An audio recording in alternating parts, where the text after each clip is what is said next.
Hello students and welcome to the Edupedia World videos. Today we are going to start another important topic of biology, that is kingdom Plantae.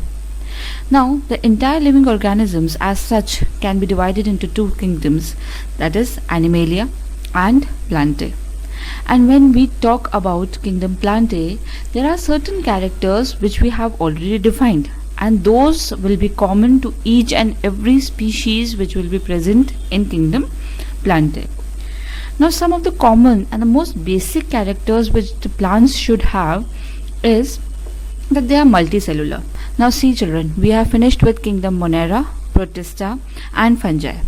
And they all were like Monera was unicellular, Protista was unicellular, even fungi in that yeast was unicellular. But Plantae, kingdom Plantae will have all the organisms which are multicellular, so they are a bit higher than these three kingdoms.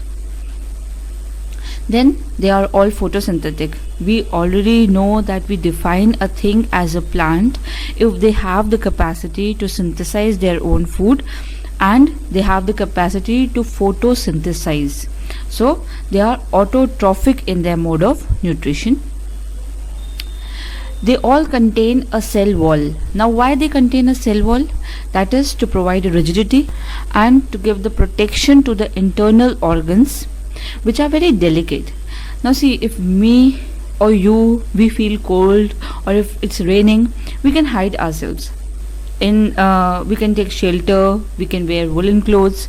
But what is going to happen for a plant? A plant cannot escape these harsh conditions.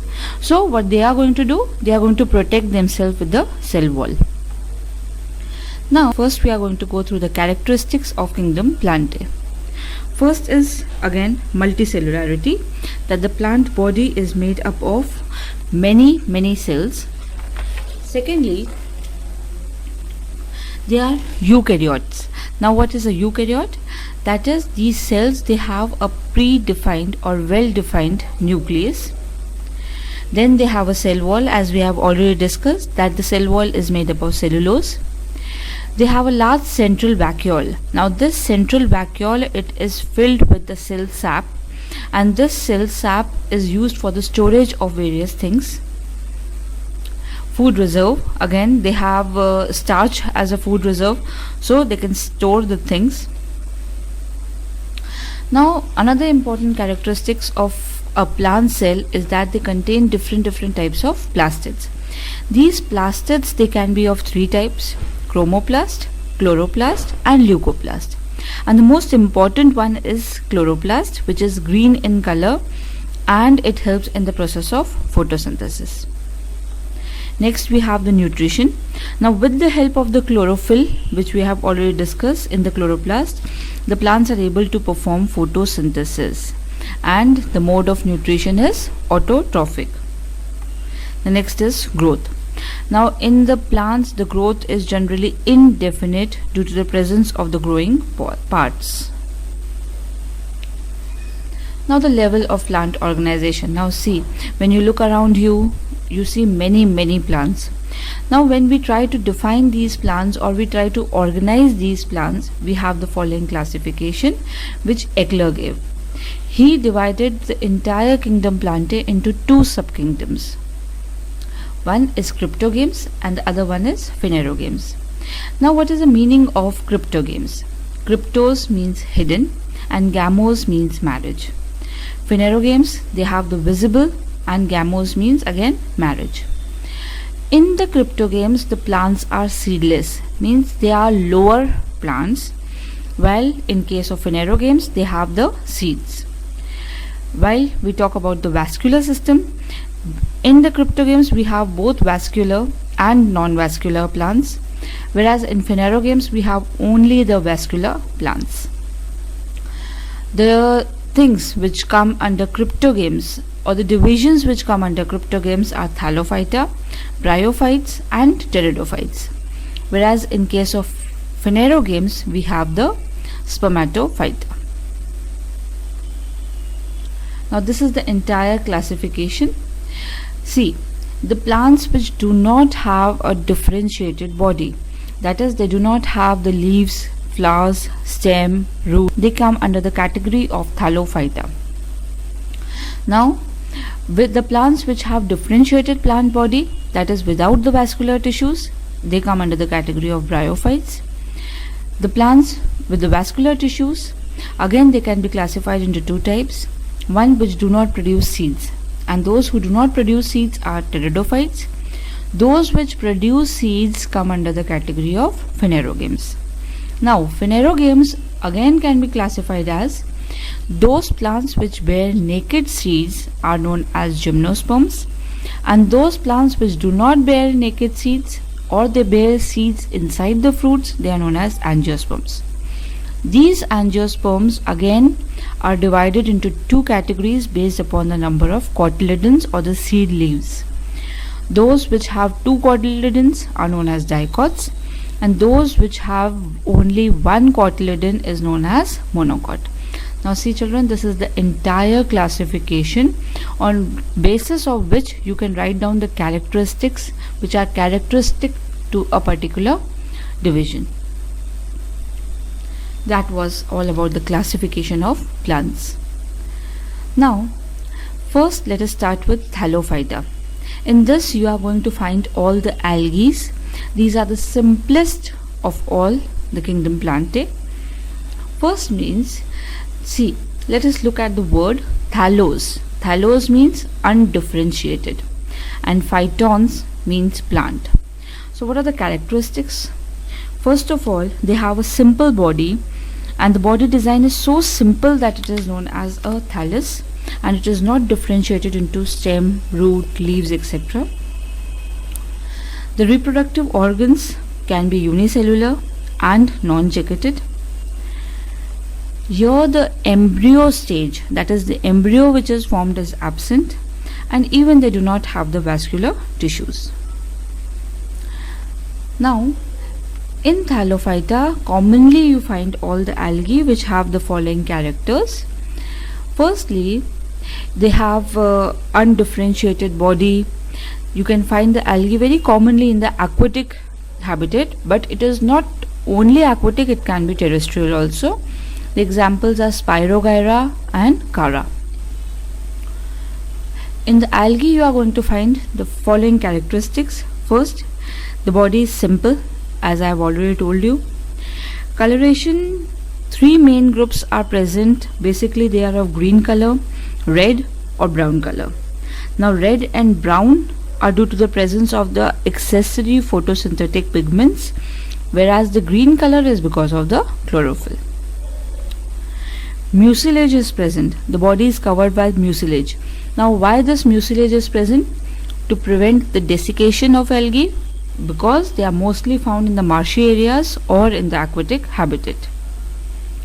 Next is the nutrition, that is the algae are photosynthetic and they have autotrophic mode of nutrition. Next is the cell wall, and here the cell wall will contain cellulose. It is not like fungi which contain chitin, and not like bacteria which contain peptidoglycan, mind it. Next we have the reserve food, and the reserve food is generally starch and some other related chemicals. Now we have the next division, Bryophyta. Now Bryophyta is a division of non-vascular plants which have the embryo stage in their life cycle. Examples are Phaneria, Mercantia, even you are going to find Rixia. Now see, in some cases children, I have found that in case of Rixia or Phaneria, you are going to find certain diagrams in the summative paper and the name of the plant is asked.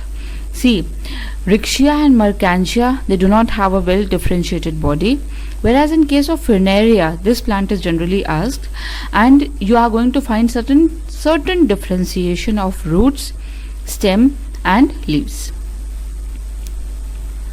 Now the characteristics of kingdom or division Bryophytes. First of all, they are the simplest land plants, and they are a bit differentiated, not as little as Thallophyta but not as much as Pteridophytes. Secondly, the most important characters of bryophytes is that they are known as the amphibians of the plant kingdom. Now, why they are known as amphibians? Because they live in the moist areas, but for the reproduction they need water. Absence of the vascular plants, that is, they do not have the vascular tissues for the conduction of water as well as food. Another important character of bryophytes is that they have the rhizoids. Now, in this case of bryophytes, roots are absent. So, to absorb the nutrition from the substrate, they need certain things, and for that, rhizoids is present. Next is the vegetative structure. See, the body can be thallus-like also, like in case of Riccia and Mercantia, or it can be a bit developed like Funaria.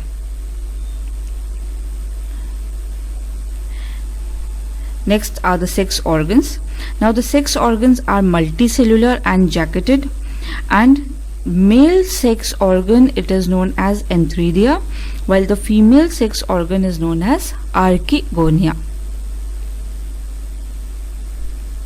Next we have the third category of cryptogames, that is pteridophytes.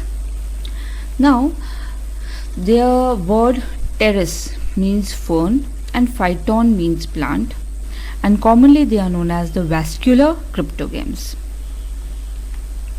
They are the highest group of cryptogames. They are the most developed group of cryptogames. Examples are Marsilia, and all the ferns come in the category of pteridophytes. The basic characteristics are, first of all, the plant body. Now the plant body is sporophyte. Sporophytic means a diploid plant body. Gametophyte is small but independent stage. It is not dependent upon the sporophyte. Sex organs, they are multicellular and jacketed like those of bryophytes. Male is known as Antheridia here also, and the female is Archegonia. External water, a thin film of external water is required for swimming of the male gametes when it swims to the Archegonia. Next we have the vascular tissues. The vascular tissues like xylem and phloem appear for the first time in the pteridophytes. Till that, not even thallophytes, not even bryophytes have the well developed vascular system. But here the seeds are absent, that is why we consider them in cryptogames. So that was all about cryptogames. Now we have the spermatophyta. Sperma means seeds, phyton means plants. So see, here the plant body is a sporophyte which is differentiated into stem, leaves, and even the roots. Sporophylls, sporangia occur over modified leaves which are known as the sporophylls. Sporophylls are aggregated to form the cones or the flowers. The gametophytes, the male and the female gametophytes are distinct. They are small, independent on the sporophyte. The vascular tissues are well developed throughout the plant body. In case of pollination, the male gametophytes or pollen grains reach near the female sex organs through the external agencies. It can be wind also, water also, birds also, even the animals can act like this pollinating agent. Next is the seed. The reproductive process produces seeds, and on germination each seed forms a new plant. Now first in this category we have the gymnosperms. Gymno means naked, sperma means seed. So the subdivision of the seed plants in which the seeds are naked and the sporophylls, they aggregate to form this structure which is known as the cone. They are known as the gymnosperms. The examples are Cycas and Pinus. Now the chief characteristics of gymnosperms. First is the habit. The plants are evergreen. In case of gymnosperms, they are woody, they are perennial, and they can be trees also and certain shrubs also you are going to find, like pinus is a shrub which you are going to find. Then are the cones. See the sporophylls. Sporophylls, they are aggregated to form the cones. So they are separate male and female cones. The seeds are not enclosed inside the fruit. Instead they are exposed. The seeds are exposed. And mostly they are found on the megasporophylls. Next is the pollination. Mainly the pollination is by wind. And endosperm, the part of the haploid female gametophyte which is not used in the formation of the embryo, it persists. And that female gametophyte part is known as the endosperm. Next is the vascular strands. Now the xylem lacks vessels and the phloem does not have companion cells. I repeat again, xylem does not have vessels, phloem does not have companion cells. Sieve elements are not organized into sieve tubes. So you are going to find the vascular tissues, but they are not properly organized.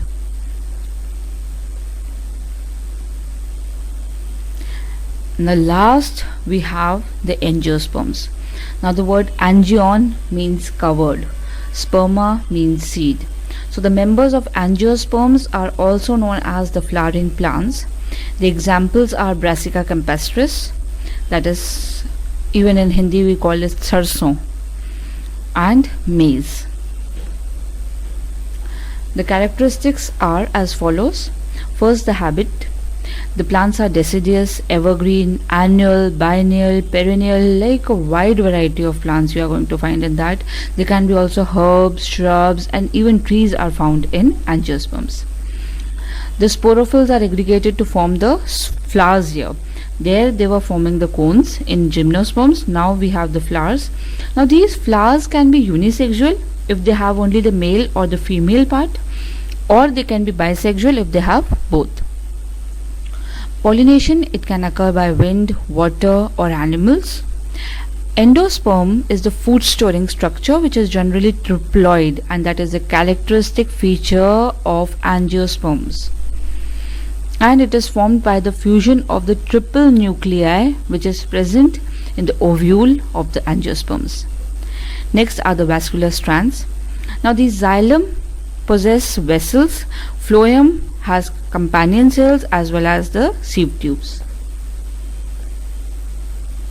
Now the angiosperms on the basis of the seed leaves can be divided as monocots and dicots.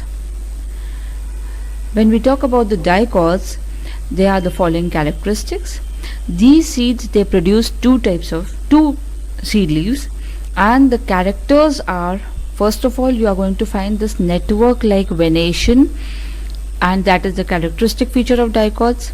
Some exceptions can be found. Taproot system, here you are going to find a main root and then the secondary roots are coming out of it. Next are the monocotyledons. Here you are going to find only a single seed leaf. The chief characteristics are again parallel venation and the fibrous root system. Here you are not going to find any main root, but all the roots are alike.